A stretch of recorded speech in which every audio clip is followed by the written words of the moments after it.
ناظرین، جسمانی طور پر بیمار لوگوں میں ڈپریشن کے خطرات زیادہ بڑھ جاتے ہیں۔ یہ بیماریاں ایسی بھی ہو سکتی ہیں جو زندگی کے لیے خطرناک ہوں، مثلاً کینسر یا دل کی بیماریاں، یا ایسی بھی ہو سکتی ہیں جو بہت لمبے عرصے تک چلنے والی اور تکلیف دہ ہوں، مثلاً جوڑوں کی تکلیف یا سانس کی بیماریاں۔ نوجوان لوگوں میں وائرل انفیکشن کے بعد ڈپریشن ہونے کے امکانات بڑھ جاتے ہیں۔ ڈپریشن کسی کو بھی کسی بھی وقت ہو سکتا ہے، لیکن بعض لوگوں کو ڈپریشن ہونے کا خطرہ دوسرے لوگوں کی نسبت زیادہ ہو سکتا ہے۔ اس کی وجہ ہماری شخصیت بھی ہو سکتی ہے اور بچپن کے حالات و تجربات بھی۔ اسی طرح خواتین میں ڈپریشن ہونے کے امکانات مردوں کی نسبت زیادہ ہوتے ہیں۔ ناظرین، ڈپریشن کی بیماری بعض خاندانوں میں زیادہ ہوتی ہے۔ مثال کے طور پر اگر آپ کے والدین میں سے کسی ایک کو ڈپریشن کی بیماری ہے تو آپ کو ڈپریشن ہونے کا خطرہ اور لوگوں کے مقابلے میں 8 گنا زیادہ ہو جاتا ہے۔ اگر آپ افسردگی محسوس کرتے ہیں، اپنے ڈاکٹر یا مینٹل ہیلتھ پروفیشنل سے ضرور ملاقات کیجیے۔ اگر آپ علاج کروانے میں ہچکچاتے ہیں تو کسی دوست یا اپنے کسی پیارے سے یا پھر کسی دینی رہنما یا کسی اور سے بات کریں جس پر آپ بھروسہ رکھتے ہیں۔ ناظرین، یہاں پر ایک اچھی خبر یہ ہے کہ ڈپریشن کے 80% مریض بغیر علاج کے ٹھیک ہو جاتے ہیں، لیکن اس میں 4 سے 6 مہینے یا اس سے بھی زیادہ عرصہ لگ سکتا ہے۔ لیکن یہاں پر ایک دوسرا سوال آن کھڑا ہوتا ہے کہ اگر 4 سے 6 مہینوں میں مریض ٹھیک ہو سکتا ہے تو پھر علاج کروانے کی ضرورت ہی کیا ہے؟ ناظرین، اس کی وجہ یہ ہے کہ باقی 20% مریض بغیر علاج کے اگلے 2 سال تک ڈپریشن میں مبتلا رہیں گی، اور پہلے سے یہ بتانا ممکن نہیں ہوتا کہ کون ٹھیک ہو جائے گا اور کون ٹھیک نہیں ہوگا۔ اس کے علاوہ اگر علاج سے چند ہفتوں میں آپ کی طبیعت بہتر ہو سکتی ہے، آپ کو صحت مل سکتی ہے، تو انسان کئی مہینوں تک اتنی شدید تکلیف کیوں برداشت کرے؟ کچھ لوگوں کا ڈپریشن اتنا شدید ہوتا ہے کہ وہ خودکشی کر لیتے ہیں۔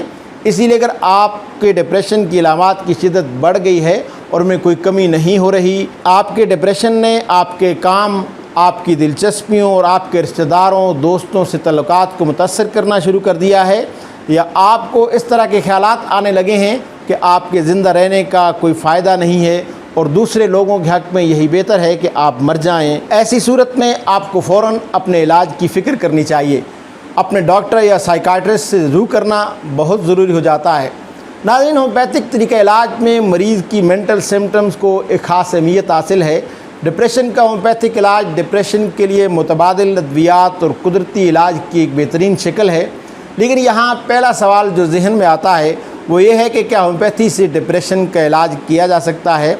کلینکل ڈپریشن قدرتی ہومیوپیتھک میڈیسن سے ہی قابل علاج ہے۔ ارلی ٹریٹمنٹ زیادہ مؤثر ہے اور سنگینی کے امکانات کو روکنے میں مدد دیتی ہے۔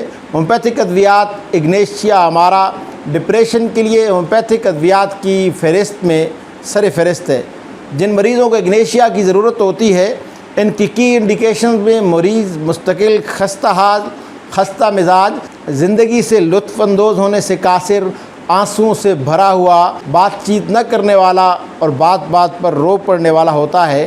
غم اور ذہنی جھٹکوں کے بعد پیدا ہونے والے ڈپریشن میں بہت مفید دوا ہے۔ اورممیٹ کی ضرورت اس وقت ہوتی ہے جہاں خودکشی کے خیالات اور رجحانات موجود ہیں۔ نیٹرمیور اور کارسینوسین اکثر ڈپریشن کی دائمی اور سنگین شکلوں کے علاج کے لیے استعمال کیا جاتا ہے۔ انگزائٹی اور ڈپریشن کے لیے ہومیوپیتھک دوا ایکونائٹ ایک اہم دوا ہے۔ اچانک بے چینی اس دوا کے استعمال کا مطالبہ کرتی ہے۔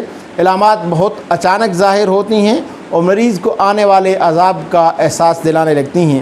شدید گھبراہٹ کے حملوں میں استعمال کے لیے ایک بہترین دوا ہے۔ جنرلائز اینگزائٹی ڈس آرڈرز کے لیے آرسینکم البم اور ارجنٹم نائٹریکم بہترین ہومیوپیتھک میڈیسنز ہیں۔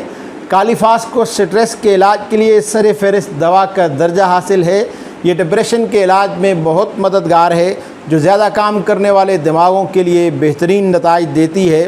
فیٹیگ مائنڈز اور زیادہ محنت کرنے والے طلباء کی دوا ہے۔ نیٹرمیور، سیپیا، اسٹیفیسگیریا، بیسیفلورا، ایوناسٹائیوا، کافیا اور دیگر کئی ایک ادویات بھی مرض کی نوعیت اور مریض کی سائن سمٹمز کے مطابق استعمال کی جاتی ہیں۔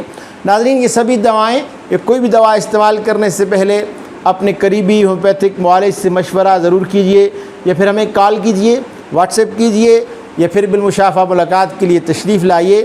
اس لیے کہ ہمیں اعزاز حاصل ہے کہ عوان ہومیوپیتھک کلینک گزشتہ 46 برسوں سے ہومیوپیتھک طریقہ علاج کے ذریعے دکھ انسانیت کی خدمت میں مصروف عمل ہے۔ اگر آپ میرے چینل پر پہلی بار تشریف لائے ہیں تو نیچے دیے گئے سرخ رنگ کے بٹن کو کلک کر دیجئے اور اس کے ساتھ لگے بیل آئیکن کو بھی پریس کر دیجئے تاکہ ایسی ہی ویڈیوز آئندہ بھی آپ کو ملتی رہیں۔ امید ہے یہ ویڈیو آپ کو پسند آئی ہوگی۔ ویڈیو اچھی لگی ہے تو اسے لائک کیجئے، شیئر کیجئے اپنے فرینڈز، فیملی اور اپنے پیاروں کے ساتھ واٹس ایپ، انسٹاگرام، فیس بک اور دیگر سوشل میڈیا ویب سائٹس پر، تاکہ انہیں بھی بینیفٹ مل سکے۔ آپ کو کچھ اور پوچھنا ہو، کسی ہومیوپیتھک دوا کے متعلق کچھ جاننا چاہتے ہوں یا آپ کو کسی بیماری کے متعلق کوئی معلومات درکار ہوں تو کمنٹس باکس میں اس کا اظہار ضرور کیجئے۔ اپنا اور اپنے پیاروں کا بہت زیادہ خیال رکھیے۔ ملتے ہیں بہت جلد کسی نئی ویڈیو کے ساتھ، تب تک کے لیے اجازت دیجیے۔ اللہ حافظ۔